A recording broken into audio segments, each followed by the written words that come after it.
Hi, I'm Colin, and my video is about digital illiteracy as a whole, because it's a term that I've essentially made up to describe the flaws that we demonstrate when we're using technology. As I have said before, digital literacy is about effectively using technology to read, process, evaluate, and communicate.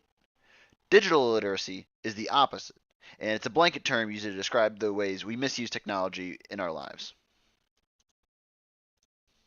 Now, I'm not some tinfoil hatting anti-techer. I love technology. If it weren't for online communication, I would have never met one of my best friends that I've known for 7 years of my life, and I've even had the privilege of meeting him in person. That being said, I am no exception to digital illiteracy, and I don't think many people are. And digital illiteracy isn't exclusive to your grandparents downloading a computer virus from being the 100th user on a questionable website, although that's a classic example. No, in this day and age, most people on the internet are familiar with technology, but we still screw up on the small things during our daily lives. The effects of misusing technology often go overlooked, but during a speech, Zhao, the head of online learning and communication at the University of Oregon, said that technology is only really helpful when it's used for a purpose, and otherwise it's essentially useless. He used the GPS as an example during his speech, but the principle, he said, applied to all other technologies, including smartphones.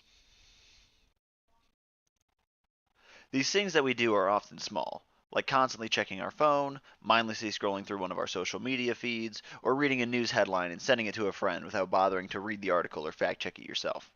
However, these problems are small, but they can add up very quickly. For instance, you might have seen or even been in a situation like this before. You've been working on your essay for a few hours now, and you've reached a roadblock. You pull out your phone for a well deserved study break, but ended up scrolling for longer than anticipated. Begrudgingly, you put your phone down and get back to work, but you don't really get that instant relief that you were looking for in a study break. Unable to really get back to your essay, your phone buzzes, and just like that, you're sucked in again.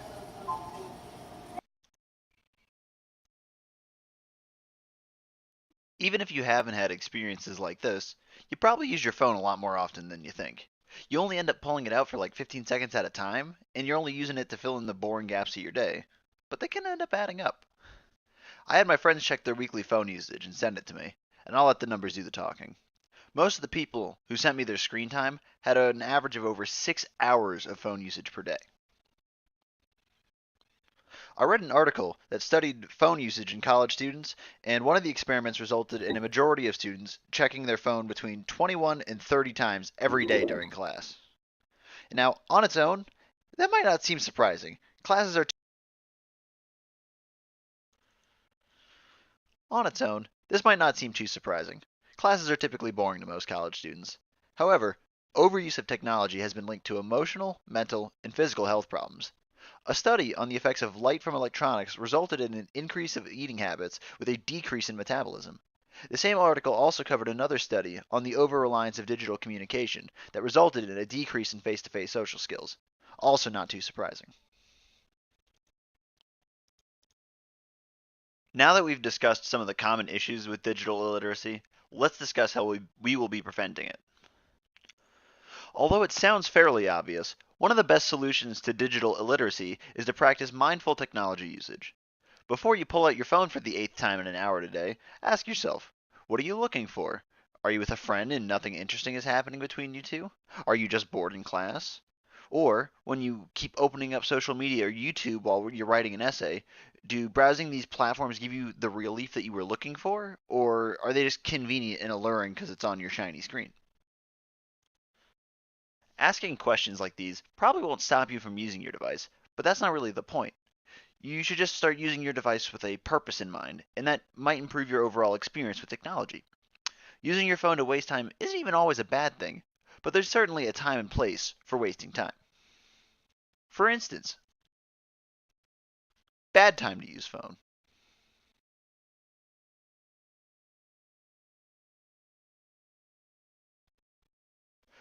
Good time to use phone.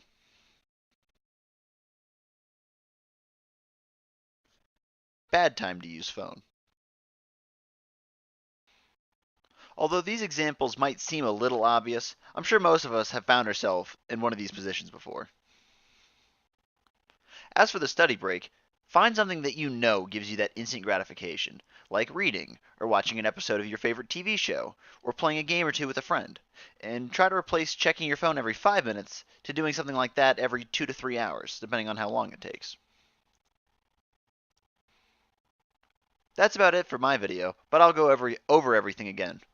Digital illiteracy is the term we use to describe how we misuse technology, and although most examples aren't catastrophic, almost all of us make them all the time, and they add up fast. And the easiest way to improve our experience with technology is just to try to be more mindful when we use our devices.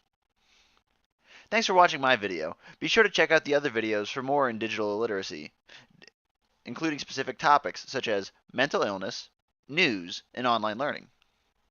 Bye!